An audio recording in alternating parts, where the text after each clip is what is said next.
Terima kasih saudara, Anda masih bersama kami. Saudara Presiden Joko Widodo Rabu pagi menemui ribuan warga penerima manfaat tanah objek reforma agraria atau TORA, serta meninjau pembagian BLT di kantor pos Kecamatan Genteng, Banyuwangi. Presiden Jokowi berjanji proses penerbitan sertifikat akan dipercepat maksimal selama 3 bulan. Sebanyak 15.000 warga penerima manfaat tanah objek reforma agraria atau TORA antusias menyambut kedatangan Presiden Joko Widodo di ruang terbuka hijau di Kecamatan Genteng, Banyuwangi pada Rabu. Dalam sambutannya, Jokowi berjanji akan mempercepat penerbitan sertifikat yakni maksimal selama 3 bulan. Jokowi juga meminta warga memanfaatkan lahan agar menjadi produktif sehingga mampu menambah penghasilan keluarga. Seperti kunjungan-kunjungan sebelumnya, Presiden Jokowi kali ini juga melakukan dialog kepada warga penerima TORA dengan gayanya yang santai dan memberikan hadiah sepeda. Proses untuk sertifikat reforma agraria akan kami percepat, ditenggo saja, okay? Dan titip untuk yang perhutanan sosial agar seluruh lahan yang ada diproduktifkan, ditanami, sehingga menghasilkan komoditas-komoditas yang bisa mensejahterakan keluarga kita. Selain bertemu dengan penerima sertifikat tanah TORA, Presiden Jokowi juga meninjau proses pembagian bantuan langsung tunai atau BLT di kantor pos Kecamatan Genteng. Selanjutnya, Presiden bersama Menteri Perdagangan Zulkifli Hasan juga mendatangi kawasan Pasar Rogo Jampi di Kecamatan Rogo Jampi, Banyuwangi. Taufik Ferdiansyah melaporkan dari Banyuwangi.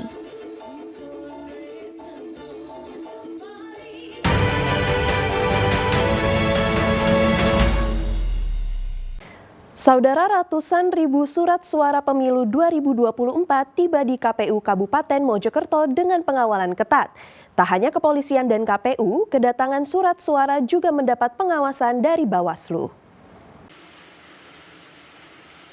Dengan pengawalan ketat kepolisian, ratusan ribu surat suara pemilu 2024 tiba di gudang Bulog yang disewa KPU Kabupaten Mojokerto di tengah guyuran hujan deras Selasa sore. Tak hanya kepolisian dan KPU, kedatangan surat suara untuk pemilihan legislatif ini juga mendapat pengawasan dari Bawaslu. Dari 5 dapil di Kabupaten Mojokerto, sementara surat suara yang datang masih 3 dapil dengan total 508.174 lembar surat suara. Untuk 2 dapil, yaitu dapil 1 dan 5, itu sesuai jadwal awalnya tanggal 28 29. Nah, untuk dapil 2 ini sebesar 139.981, dapil 3 171.775, dapil 4 196.418. Nah, ini surat suara ini dikirim dari mana? Dari Temprina, Gresik. Gresik, Temprina.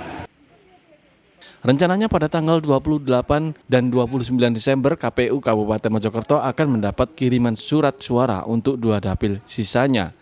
Sedangkan untuk surat suara DPRD Provinsi, DPR Pusat, dan Pilpres masih menunggu informasi dari KPU Pusat. Dia Eko Purwoto melaporkan dari Mojokerto.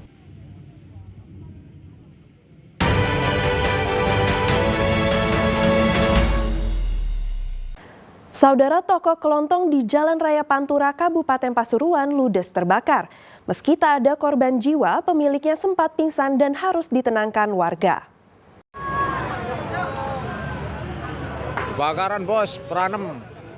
Mengetahui toko kelontong di Pasuruan terbakar, sejumlah warga mencoba memadamkan api dengan alat seadanya karena petugas pemadam kebakaran belum tiba di lokasi. 2 orang pemilik toko yang melihat tokonya ludes dilalap api, pingsan dan harus dievakuasi menjauh dari lokasi. Akibat kebakaran ini kerugian pemilik toko ditaksir mencapai ratusan juta rupiah.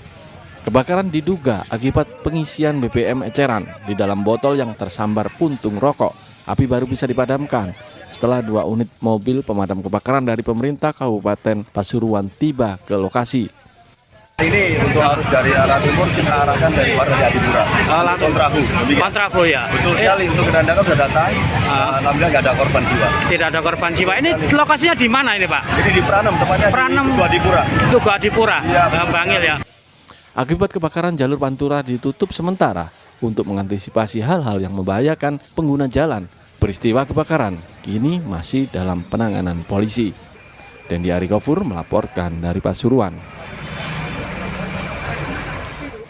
Saudara, sebuah truk tangki muatan air isi ulang menabrak deretan pedagang di jalan areal Pasar Ngawi. Akibatnya 5 orang terluka dan sopir truk yang tak sadarkan diri dibawa ke rumah sakit.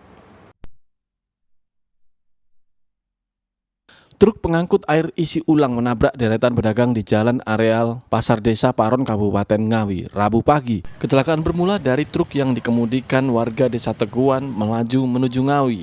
Di lokasi kejadian diduga sopir truk mendadak mengalami epilepsi sehingga truk nyelonong dan menabrak deretan pedagang. Akibatnya 5 orang terluka dan pengemudi truk yang tak sadarkan diri dilarikan ke rumah sakit Widodo Ngawi. Itu kejadiannya cuma saya nggak tahu, saya duduk atau ada suara duar, itu saya lari ke atas. Lari ke atas mana maksudnya? Ke emperan toko. Oh. Kalau enggak, saya ke blindes motor. Oh, blindes truk itu ya? Iya. Pokoknya semua hancur, gerobak-gerobak kita hancur semua. Pokoknya saya di sini posisi lagi kerja, langsung nabrak aja gitu. Terus apa yang Mas lakukan waktu itu? Ya diam di tempat. Saya tahu posisi kalau yang itu posisi mobil itu nabrak dia nggak mungkin sampai sini. Oh. Nah, yang ditabrak apa aja, Mas? Motor, terus kayak pedagang-pedagang lainnya ketabrak juga. Yang luka-luka ya ada yang luka-luka tangannya seperti ini. Penyakit bawaannya kambuh atau yang dibilang epilepsi, sehingga sopir tidak bisa menguasai atau mengendalikan laju kendaraannya. Korban berapa orang, Dan? Korban 5 korban. Rata-rata pedagang. Satu saat ini masih dirawat di Rumah Sakit Widodo. Kasus kecelakaan ini masih ditangani unit Gakum Satlantas Polres Ngawi. Dirgo Siono melaporkan dari Ngawi. Saudara, diduga pengemudinya mengantuk. Sebuah mobil yang ditumpangi rombongan wisatawan asal Yogyakarta terlibat kecelakaan beruntun di Jember. Peristiwa ini mengakibatkan 10 orang terluka. Kecelakaan beruntun terekam kamera pengawas di Jalan Raya Kertonegoro, Kecamatan Jenggawa, Jember. Sebuah minibus yang ditumpangi keluarga wisatawan dari Yogyakarta tiba-tiba oleng dan bertabrakan dengan truk pengangkut mie instan dari arah berlawanan. Kerasnya benturan membuat truk melaju tak terkendali hingga terguling dan menabrak sebuah mobil lain yang melaju dari arah berlawanan. Menurut pengemudi truk, diduga sopir minibus mengantuk sehingga kendaraannya oleng dan menabrak truk. Terus untuk mobil cherry-nya? Mungkin ringsek ya juga tadi yang depan. Untuk mobil TAF-nya itu dari arah mana? TAF-nya itu kalau nggak tahu dari arah utara juga. Di belakangnya mobil cherry itu. Dia nggak nutup juga mau ngerem. Tapi nggak. Pada waktu itu arus lalu lintas sepi atau ramai? Sepi ya. Akibat kecelakaan tersebut 10 orang terluka, 6 diantaranya penumpang minibus. Fendi Setiawan, pengemudi minibus, dan istrinya Sutriasi menderita patah tulang, sementara keempat anaknya terluka ringan. Sedangkan korban lainnya dari penumpang di mobil jeep serta truk yang terluka ringan. Semua korban dibawa ke puskesmas maupun rumah sakit terdekat. Kasus kecelakaan beruntun itu kini masih ditangani oleh unit Laka Lantas Polres Jember. Tommy Iskandar melaporkan dari Jember. Kita beralih ke informasi ringan, saudara. Menikmati liburan akhir tahun di rumah kayu dengan suguhan panorama alam Gunung Welirang Mojokerto tentu menjadi pengalaman yang menarik. Selain sejuknya udara khas pegunungan, pengunjung bisa merasakan sensasi berendam air panas belerang.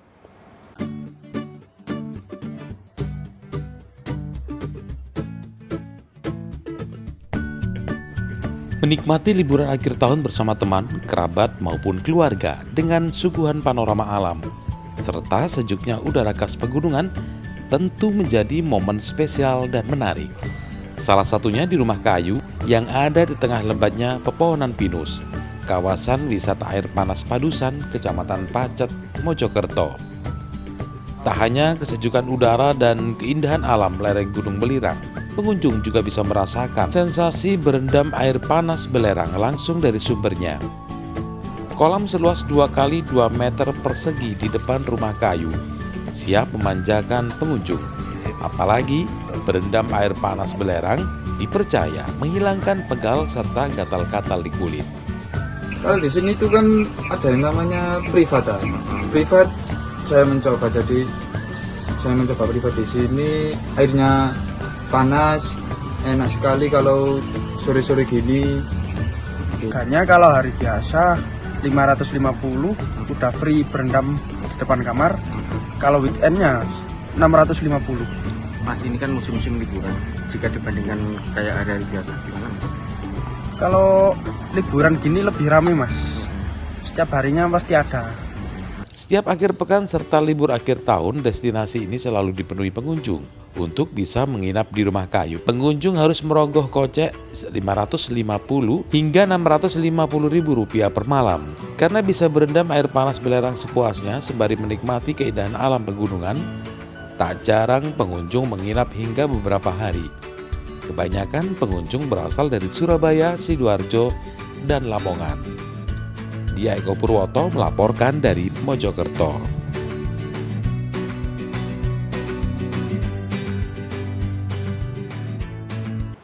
Dan saudara, informasi tadi sekaligus menjadi akhir perjumpaan kita dalam Liputan 6 SCTV Daerah Jawa Timur kali ini. Atas nama seluruh kru yang bertugas, saya Keisha Prabawa mengucapkan terima kasih atas perhatian Anda. Selamat beraktivitas dan salam SCTV.